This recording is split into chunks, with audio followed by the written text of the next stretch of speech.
Welcome to the KNBR Hot Stove Show on KNBR.com. Larry Krueger, Marty Lurie, face to face as we break down the Giants' hot stove, the off season. I've already seen some moves. Brandon Crawford has a new deal. There's some new Giant rumors. First and second, you haven't mentioned Kyle Blanks yet. I have not. Let's start with Kyle Blanks because that actually happened.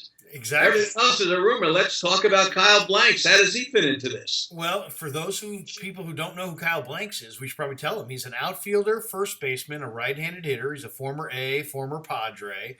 And he had a good year in AAA last year. He's a guy who's kind of a 4A guy. He's a hard time breaking through as a major leaguer, but he's done all he can do in the minor leagues.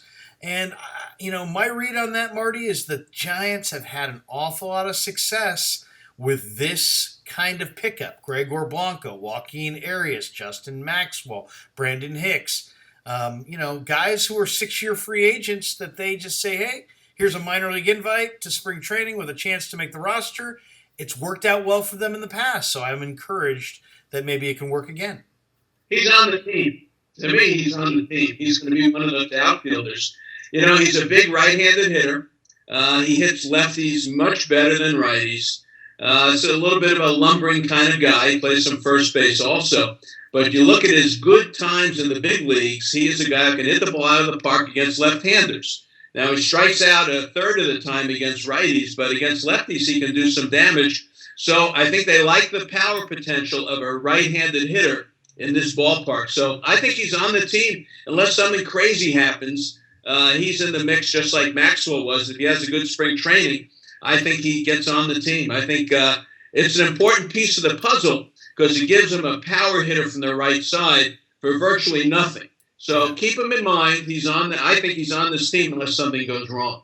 Let's move on, though. I know Brandon Crawford was in the news. I think the biggest news is Andrelton Simmons is out of the National League, and he's in the American League, which basically opens the door to Brandon Crawford for the next 5 or 6 years to be the Gold Glove shortstop in the National League, and the Giants locked him up. Yeah, they love their own. He was a homegrown player, obviously a Pleasanton kid. He wanted to be here. He was probably willing to take a little less to make it a reality, and that was music to their ears.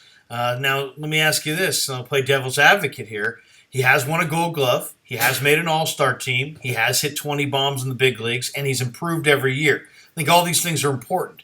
One thing that's hard for me to get beyond is they've committed $75 million to a guy who's a .245 career hitter, so who hits eighth. So, to me, it's a little bit pricey, but at the same time, if he continues to follow his career trajectory, which is nothing but up, they also could be getting a bargain. So I like Crawford. I think he's a winner. I think he's a guy that you win. Is a key to winning. I think he plays better in the playoffs than he does. I think he hits good pitching. So I like the move. But man, $75 million guaranteed for a guy who, in his good year hit .255.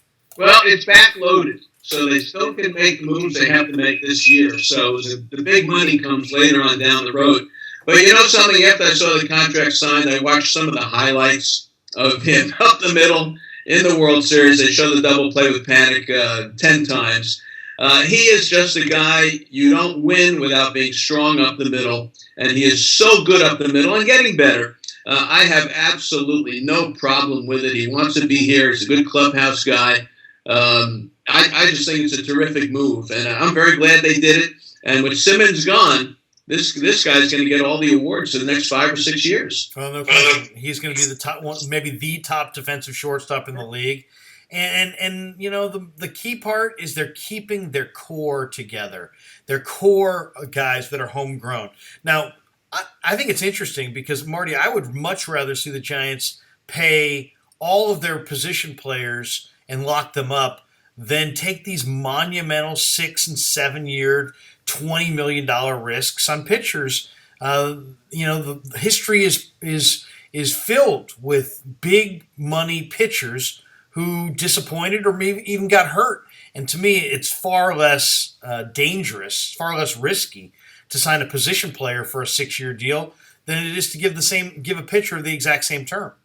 Yeah, I agree with you. You know, we haven't seen any of the big pitchers sign yet, so that market is still undefined. But we know what the dollars are going to be like. And look, we've talked about this. I'll say it again for everybody.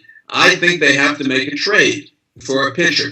And the Atlanta Braves are in the news every single day. First, it was going to be Julio Teheran, then it's Cameron Maybin, then Freddie Freeman. They had his name out there last week. And just today, Shelby Miller is the latest one to go on the market. And Atlanta wants guys to build for the new stadium where they're going in 2017 and maybe 2018. Shelby Miller, you know, was he 5-18 or something, but the guy had like a 270 earned run average. It was terrific. Julio Teheran, Maybin, Freddie Freeman, my goodness. The Giants and the Braves should be talking, because that seems to me the most likely spot where they could pick up a pitcher.